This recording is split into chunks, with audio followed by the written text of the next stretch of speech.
조지 본이라고 하는 유명한 코미디가 있습니다. 그의 코미디 가운데 이런 내용이 있습니다. 하나님께서 아담과 하와를 에덴 동산에 이제 창조해서 살게 해 주셨는데 왜 옷을 입히지 않으셨을까?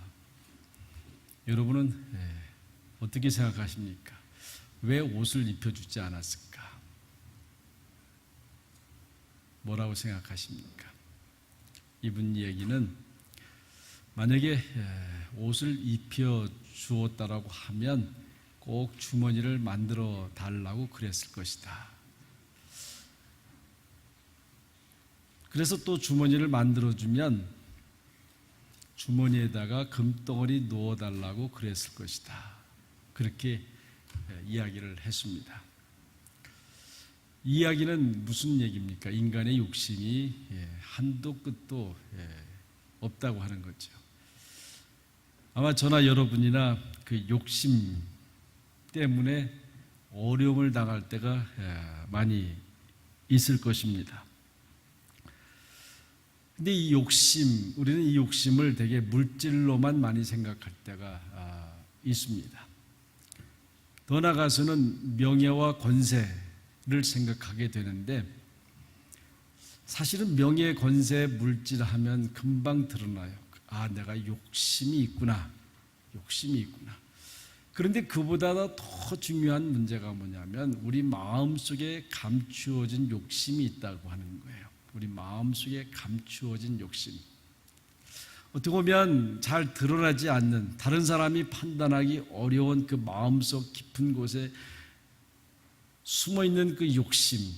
그런데 우리는 그것을 욕심이라고 생각하지 않는다는 데 문제가 있다는 거예요. 그걸 욕심이라고 깨닫지 못하는 데 문제가 있다는 거죠.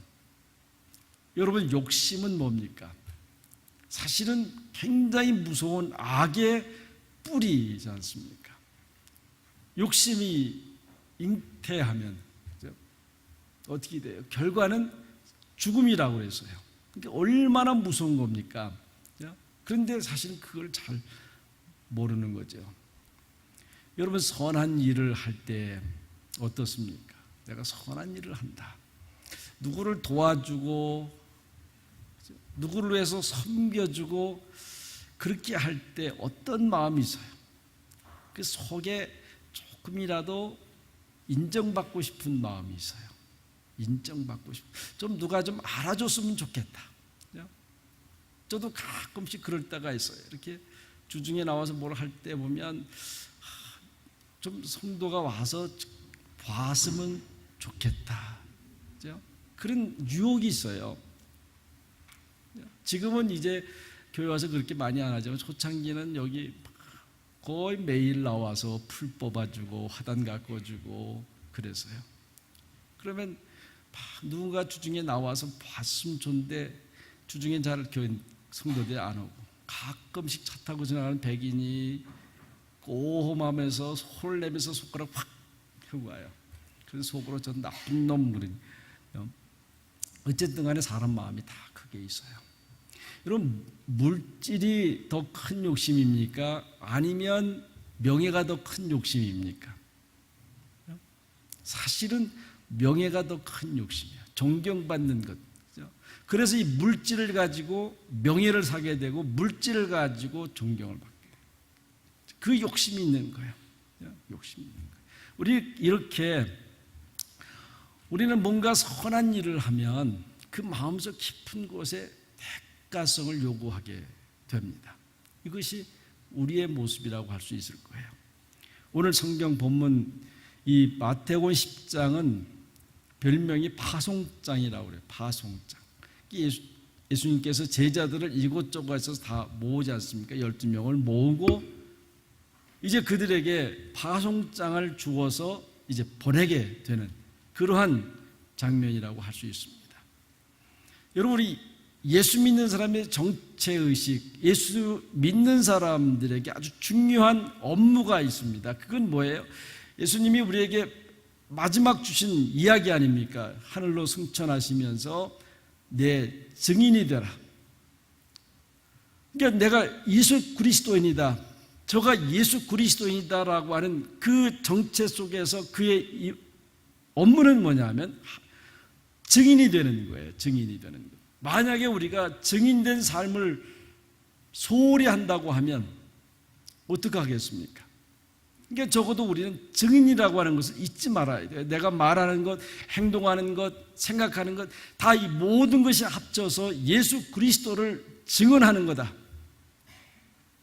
나 때문에 예수님의 영광이 드러날 수도 있고, 나 때문에 예수님이 욕을 먹어둘 수 있어요.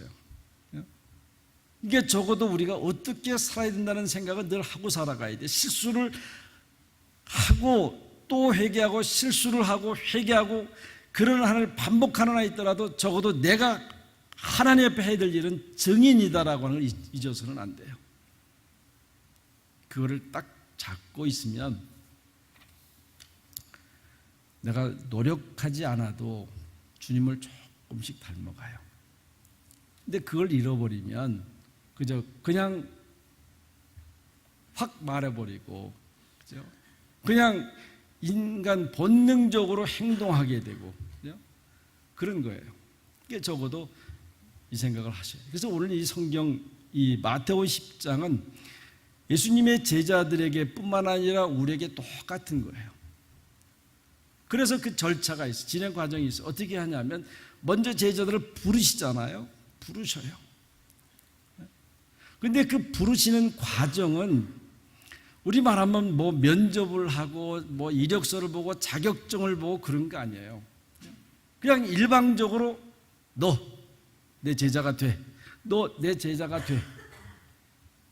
여러분, 그분들의 이력을 보면 왜 부르셨는지 잘 모르겠어요. 그냥 당신이 딱 보시고 너 내 제자가 돼. 나 따라와.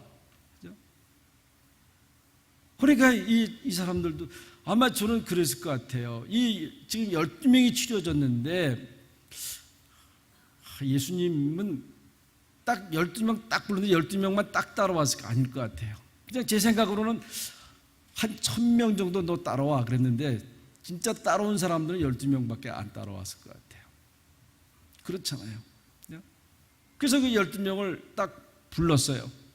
부르고 난 다음에 오늘 보면 권능을 주세요. 병 고치는 그 능력을 주세요. 그리고 난 다음에 이제 보냅니다. 그래서 이 과정이 3단계, 하나는 콜링이고 두 번째는 기빙이고 주는 거예요. 세 번째는 샌딩이에요. 그래서 이 과정을 하는데 이거는 우리 모두 다예요. 그러니까 하나님이 우리를 부르셨을 때 내가 너를 내 자녀로 삼겠으니까 이력서 써란 말 안 했잖아요. 그죠? 여러분들의 뭐 어떤 스펙을 보고 예수님이 택한 거 아니잖아요. 그냥 여러분을 부르셨어요. 여러분 부르셔서 그 부르심에 응답해서 오늘 여기 나와서 앉아 있는 거예요. 그 부르심에 응답하지 않은 분들은 나가서 딴 일 하는 거예요. 근데 부르시고 나왔는데 그러고 난 다음에 하나님이 뭘 주세요? 예수님이 권능을 주시는 거예요. 우리는 늘 순서를 거꾸로 생각해요. 하나님 내게 힘 주시면, 이제 가끔 우리 성도들도 그래요. 목사님 제게 물줄 주시면 제가 이거 하겠습니다. 쓸데없는 소리예요. 그거 아니에요. 여러분 부르심에 응답해서 나와서 그때서야 하나님이 권능을 주시는 거예요. 가만히 있으면 아무것도 없어요. 그리고 난 다음에 주시는 이유가 있잖아요. 그거는 보내는 거예요. 그래서 이 3단계 과정으로 되는데, 그러면 이 3단계 과정 속에서 제자들은 어떤 삶의 태도를 가지고 있어야 되느냐이죠. 그런 예수님의 증인된 삶을 살아가는데 어떤 자세로 살아가야 될 것인가 하는 것이 오늘 본문에서 주시는 말씀입니다. 그런데 오늘 중요한 문제는 그들이 예수님의 말씀을 듣고 이제 나가서 복음을 전합니다. 복음을 전해요. 나가서 병자들을 고쳐줘요. 또 여기 있는 말씀대로 거저 받았으니 거저 주라 해서, 아마 제자들은 그랬을 거예요. 주님이 내게 뭐를 주셨는지 모르지만 주라고 했으니까 줍니다. 하면 그래고 줬을 거예요. 그런데 문제는 그렇게 정말 그 귀한 생명의 복음을 전하고 병을 고쳐주고 거저 주라 해서 거저 주었는데 되돌아오는 결과는 칭찬이 아니더라는 거예요. 그렇게 선한 일을 했는데 그 삶이 그야말로 우리 말하는 만사형통이 아니더라는 말이에요. 오히려 핍박을 받고 그러더라는 거예요. 이게 세상이에요. 여러분, 우리가 선한 일을 선한 목적으로 하지만은 항상 그 일로 인해서 우리가 잘 될 거라고 생각하지 마세요. 그 일 때문에 우리가 다 인정받을 것이라고 생각하지 마시기 바랍니다. 그것이 성경에서 우리가 주는 말씀이에요. 그러니까 여러분이 선한 일을 할 때, 선한 목적을 가지고 살아갈 때 어려움을 당할 수 있는 거예요. 어려움을 당할 수 있는 거예요. 근데 우리는 좁은 소견으로 불평하지 않아요. 하나님 이러실 수 있습니까? 어떻게 나는 정말 주님 앞에 최선을 다했고 열심히 살았고 선하게 살았고 다른 사람을 위해서 기도했고 그런데 왜 내가 이런 겁니까? 라고 그렇게 이야기할 수 있어요. 그런데 하나님은 더 큰 뜻이 있어요. 우리 아이들 다 키워보신 분들 그렇잖아요. 아이들이 와서 막 졸라요. 아버지 이거 주세요. 아버지 이거 주세요. 근데 아버지가 때로 그렇게 얘기할 때가 조금 기다리면 내가 너한테 더 큰 거 해주마. 조금 기다리면 더 큰 거 해주마. 그래도 아이는 당장 자기 얻으려고 하는 것을 못 얻으면 막 울고 짜증내고 불평하잖아요. 아버지는 조금만 기다리면 더 큰 거 주겠다는데 그거를 모르는 거예요. 우리도 그런 거예요. 당장 눈앞에 보이는 그 핍박과 어려움, 그것 가지고 짜증내고 그것 때문에 어려워하고 그것 때문에 시험당하고 그러면 안 되는 거예요. 왜냐하면 하나님은 더 큰 계획이 있으신 거예요. 그래서 여러분이 선한 일을 할 때 어려움이 있더라도 하나님이 그저 그래서 더 큰 거로 주시려고 하시는가 보다. 더 큰 일을 이루려고 하시는 것보다 그렇게 해야 되는 거죠. 그래서 오늘 보면 이 세 가지로 얘기를 해요. 첫 번째는 뭐냐면 거저 받았으니 거저 주라. 우리 거저 주래요. 거저 주래. 여러분 거저 주라 그럴 때 이 말씀을 드리면 여러분 아니 나는 내먹을 것도 없는데 내쓸 것도 없는데 우리 장로님 기도하셨던 것처럼 지금 저 성장에다가 캘거리가 지금 석유경제로 나서 지금 어려운데 제가 줄 게 뭐가 있습니까? 그러죠. 아무리 계산해봐도 줄 게 없어요. 저도 가끔씩 누구 주고 싶은데 아무리 생각해봐도 줄 게 없어. 여러분 보시기엔 제가 줄 게 많을 것처럼 보일 것 같아요. 근데 나는 줄 게 없어. 그 안 줘. 그리고 기도하는 거, 하나님 저도 좀 선한 일을 하게 좀 주세요. 왜 이렇게 안 주세요? 저만 그런 거예요? 아마 비슷할 거예요. 사는 게 50보 100보 아닙니까? 왜 거저 주라? 근데 분명히 앞에 거저 받았다 그랬어요. 거저 받았다 했어요. 한번 여러분 계산해 보세요. 거저 받은 게 뭔지. 분명히 예수님이 우리에게 거저 받았다고 그랬는데 한번 계산해 보세요. 그런데 이게 눈이 어두워서 안 보이는 거예요. 눈이 어두워서. 계산이 안 되니까 받은 게 안 보이는 거예요. 근데 분명히 거저 줬다 그랬어요. 여러분 이럴 때는요 몸부림치고 한번 주님과 한번 씨름해 볼 필요도 있어요. 주님 거저 줬다는데 내가 좀 받은 게 뭐가 있냐고요. 괜시히 먹고 살고 괜시히 옷 입고 살고 그저 집 하나 장만해 살았는데 그 뭐 거저 줬다고 자꾸 거저 주라 그럽니까? 근데 분명히 거저 줬다 그랬어요. 여러분 줬다고 하나님이 말씀하시면 그냥 거저 받은 줄로 그냥 그렇게 믿고 한번 생각해 보세요. 뭐 줬어요? 의를 주지 않았어요. 의를 주었어요. 내 스스로 생각해 보면 나는 절대 의인이 될 수 없는 사람이에요. 그저 위선적이고 거짓말대로 거짓말하고 그러잖아요. 의를 주셨어요. 이것만큼 중요한 게 어디 있어요? 여러분, 나는 의롭지 않은데 어떤 친구가 와서 나를 의롭게 만들어줄 때 얼마나 기분이 좋아요. 속으로는 그게 아닌데 하면서도 그게 아닌데 말하려고 하다가도 안 해요. 그렇지만 그 친구에 대해서 얼마나 감사해요. 내 의의를 세워주는데 생명을 주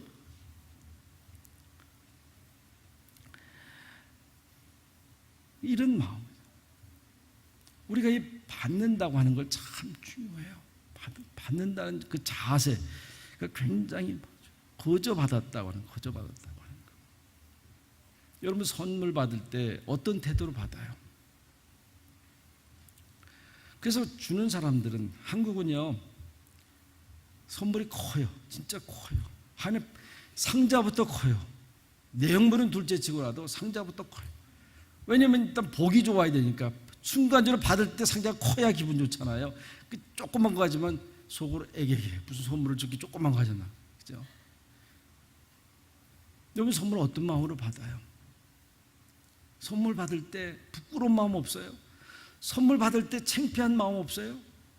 나는 저 친구한테 한 일이 없는데, 준 것이 없는데 내가 무슨 자격이 있어 선물을 받아? 그죠? 너무 고마워서. 너무 고마우면 어떤 마음이에요? 뭐라도 해주고 싶은 거 아니에요. 뭐라도 해주고 싶은 거예요. 그죠? 우리가 혹시 물질을 줄 수 없으면 기도라도, 그죠? 이게 사람 사는 거예요. 사람 사는 거. 그게 거저 받았다고 하는 것을 생각을 해요. 여러분, 우리가 은혜 생활을 한다. 은혜 생활을 한다 그랬잖아요.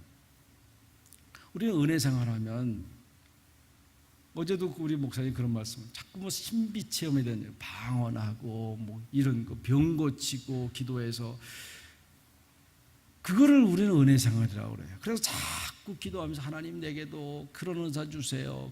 그죠? 여러분 은사가 많으면요 그 비례해서 고생도 많이 하는 거예요. 여러분 보세요. 재주가 많은 사람들은요 훨씬 더 고생을 많이 해요. 재주가 없는 사람은요 고생을 안 해요. 왜냐하면 할 줄 모르기 때문에. 교회에서도요 재주가 많은 사람은 계속 일 시켜, 재주가 없는 사람은 안 시켜. 누가 좋은 거예요? 은혜의 생활이라는 건 뭐예요? 내가 받은 게 많다. 그렇게 생각하고 살아요. 나는 받은 게 많아. 그죠? 받은 게 많아. 그죠? 준 거는 없는데 받은 게 많아. 그래서 깨끗한 마음이에요. 누구를 뭘 주더라도 이미 내가 받은 게 더 많은데 주는 게 아깝잖아요. 누구라도 만나면 주고 싶어요. 받은 게 많은데. 이게 은혜의 생활이라고 할 수 있는 거예요. 거저 받았으니 거저 주라. 두 번째는 뭐라고 그래요? 그대로 머무르라. 그대로 머물라 그래요. 거기서 그대로 머무르라. 11절에 보면요. 이 성경을 보면 그 당시는 여관이 많지 않을 때였어요. 그리고 예수님이 제자들을 보낼 때 최소한의 것만 가지고 여행을 가라고 그랬어요. 그죠? 최소한의 것만 가지고 여행을 하라고 한 건 뭐냐면 그냥 그 현장에 가서 잘 때 먹을 때 해결하라 그런 거예요. 해결하라. 그죠?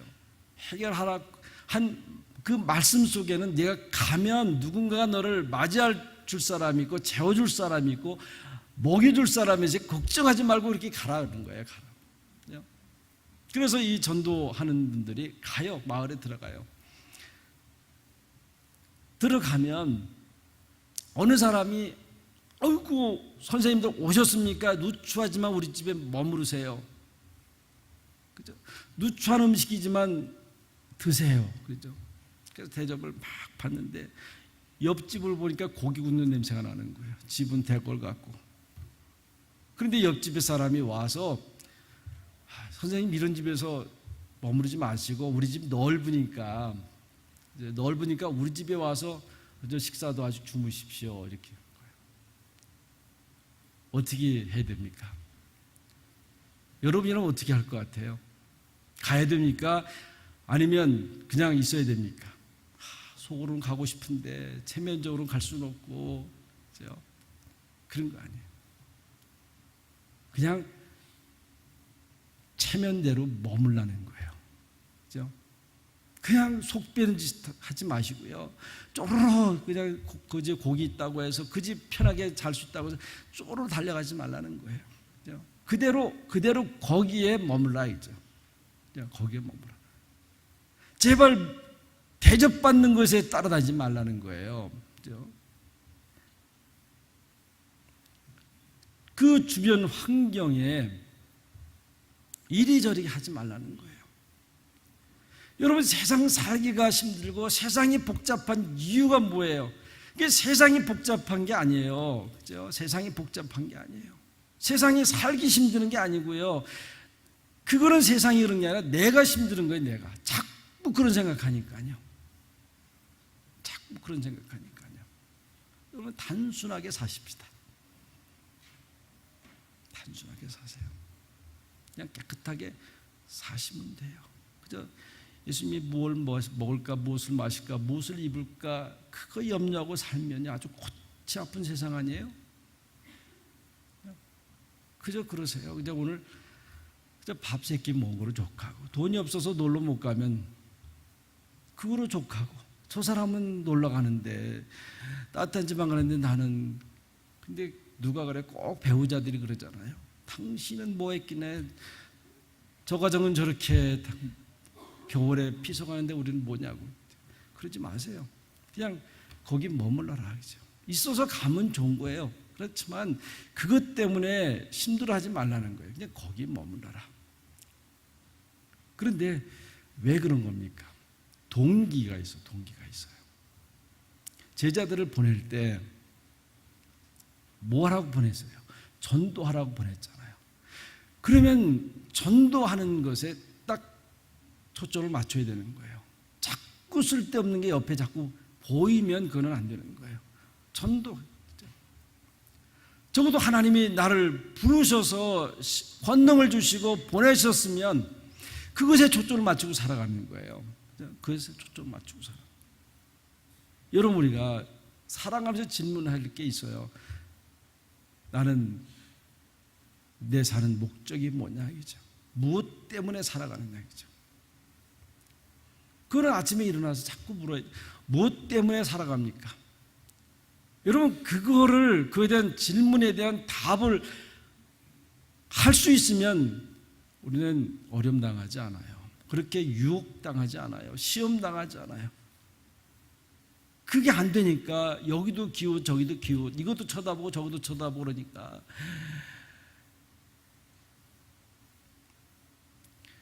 저기 아울렛 뭐 좋아하시는 분들 꽤 많잖아요. 저도 가끔 따라가 보면요, 머리가 아파요. 이쪽도 보고 저쪽도 봐야 되고 이것도 사고 싶고 저것도 사고 싶고. 그래서 저는 딱 가면요, 그냥 스타벅스 딱 앉아서 끝날 때까지 기다리고 있어요. 제일 편해요, 그게. 왜? 신경 안 쓸 수 있으니까요. 우리가 사는 게 동기예요. 근데 항상 하나님, 제가 지금 왜 사는 겁니까? 그거 자꾸 물으셔야 돼요. 나는 지금 무엇 때문에 이 일을 하고 있습니까? 그럼 그거에 대한 관심을 가지고요, 살아가는 거죠. 세 번째는 이제 긍휼을 평안하기를 빌라 그랬습니다. 12절에 평안함을 하기를 빌라. 중요한 얘기잖아요. 평안하기를 빌라. 상대하고 상관없이 우리는 상대가 평안하기를 빌라 그랬어요. 이거 보니까 명령이잖아요. 명령이에요. 그건 내가 하고 싶어서 하고 말고 싶어서가 아니라 누구든지 그 상대하고 상관없이 평안하기를 비는 겁니다.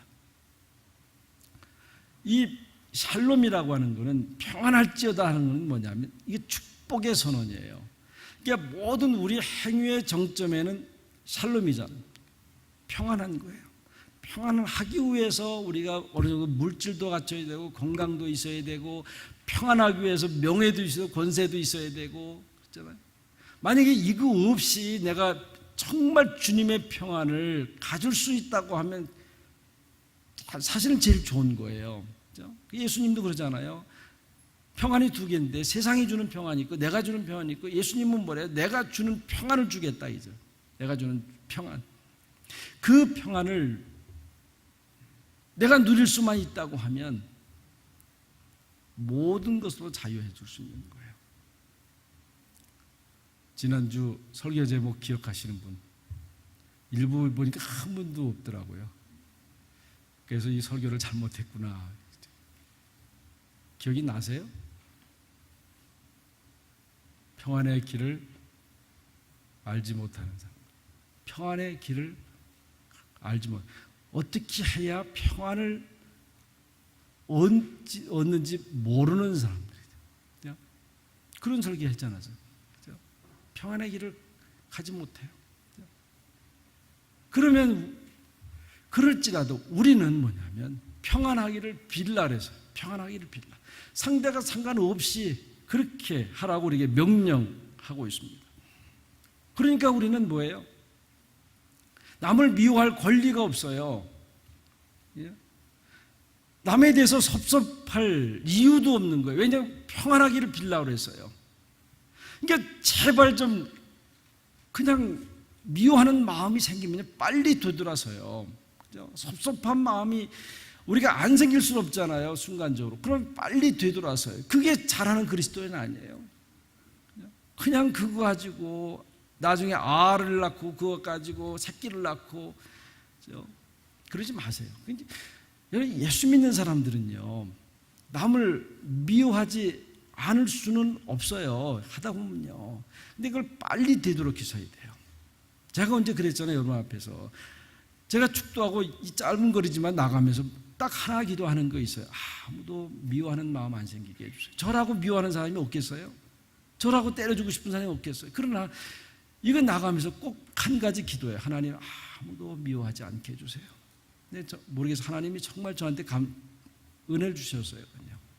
딱 1년에 한 번을 나왔던 나올 만한 사람이 안 나오면 밉잖아요. 그런데도 한 달에 한 번 나왔던 미우는 마음이 없어요. 그냥 반가워요. 그냥 좋아요. 그렇죠? 여러분 그런 기도하세요. 우리는 미워할 권리, 섭섭할 권리가 없어요. 한을 품을 이유도 없는 거예요. 그렇죠? 빨리 이렇게 되돌아서고요. 그게 안 되면 여러분 십자가 붙잡고 몸부림치세요. 그거 해결되면 내가 평안하게 살 건데, 그죠? 그거 해결되면 자유하며 살아갈 건데, 그걸 잘하는 거라고 끝까지 그냥 물고 늘어지면 안 되는 거예요.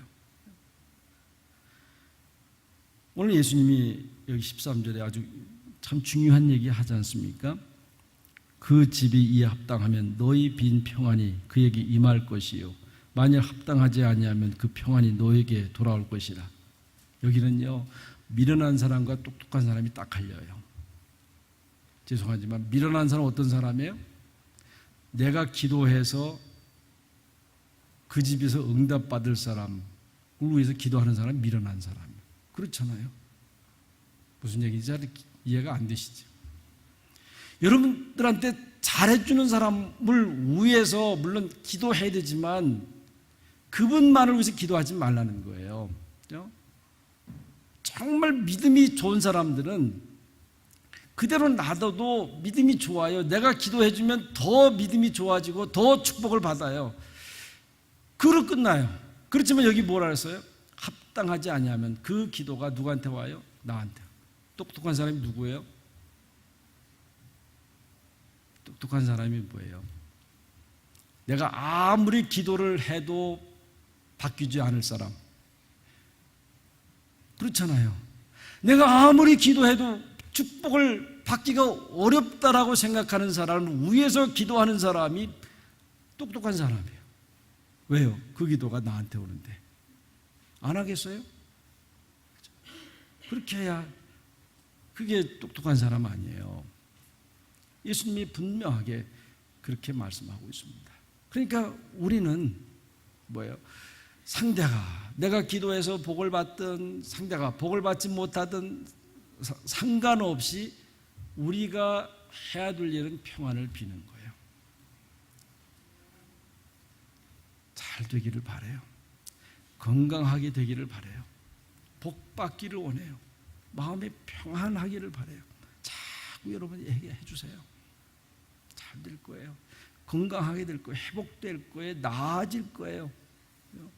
자꾸 여러분 그런 얘기 하세요. 어느 교회에서 제가 목회할 때 이렇게 회의만 하면 딱 손들어요. 목사님 저는 반대입니다. 그래요. 그래서 너무 계속해서 회의할 때마다 그래서 개인적으로 굉장히 친하게 지내서 예배 끝나고 저녁에 방문을 해서 오집사 왜 그러는 거야? 내가 마음에 안 들어? 내가 목회하는 게 마음에 안 들어? 근데 이분이 다른 교회에서 오셨어요. 근데 이분이 그때 그런 얘기를 해요. 목사님이 하자는 대로 예의했더니 목사님이 망가지더라고요. 그래서 목사님을 위해서 제가 내내 하는 겁니다 그러더라고요. 반대하는 거라고 그러더라고요.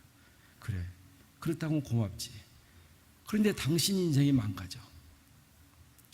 나는 당신의 견제 때문에 조심하고 기도하지만 당신의 인생이 망가져. 왜냐하면 그렇게 하다 보면 세상이 다 부정적으로 보여. 내가 반대를 해야만.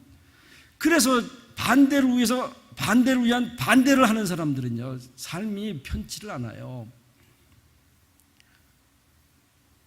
그래서 여러분들이 반대할 때는 정말 그런 것에 대해서는 목숨을 걸고 하지만 반대를 위한 반대를 하다 보면요, 모르겠어요. 제 주위에 그렇게 하는 사람들은요,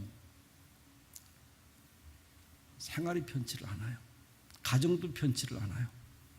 어디 가서 직장 생활하면 제대로 잘 못해요. 우리는 평안을 빌어주는 사람이 돼야 돼요. 평안을 빌어주는 사람. 잘못하는 사람도요, 자기가 알아요. 뭘 잘못하는지. 거기다 대고 확인사살하지 마시고요. 말하고 싶지만 집사님 잘 될 거예요. 잘 될 거예요. 잘 하실 수 있을 거예요. 이렇게 할 때 밝아져요. 여러분 지금 우리 태양빛이 얼마나 좋아요. 태양빛은 365일 24시간 한 번도 빛을 멈춘 적이 없어요. 악한 자나 선한 자나 누구에게나 다 골고루 빛을 비춰요. 어떤 사람들은, 어떤 식물은 그 빛을 받고 싹을 돋고 자라고 열매를 맺는 게 있는가 하면, 어떤 거는 빛을 못 받아서 비리비리하고 죽어버리지 않아요. 여러분 상대는요, 어쩌면 나하고 책임 없을 수 있어. 나는 긍휼만 베풀어 주면 돼요. 빛만 비춰주면 돼요. 그리고 그가 살고 죽는 거는 그의 문제입니다. 우리의 책임이 아니에요. 그건 하나님이 아실 거예요. 그래서 여러분, 우리의 입술에 항상 긍휼을 비는, 긍휼을 베푸는 주의 사람들이 되시기를 간절히 바랍니다. 기도하십시다. 하나님 아버지, 감사합니다. 우리 참 부족해서 그저 정죄하고 비판하고 섭섭해하고 그럴 때가 참 많이 있는 그런 부족한 사람들입니다. 주님, 저희들에게 힘 주셔서 그저 주님께서 말씀하신 것처럼 긍휼을 비는 저희들이 되게 하여 주옵소서. 상대를 판단하지 않게 하시고 오직 긍휼을, 평강을 빌 수 있는 하나님의 사람들이 되어서 저가 있는 그곳에 주의 큰 은혜가 넘치도록 축복해 주옵소서. 예수님의 이름으로 간절히 기도하옵나이다. 아멘.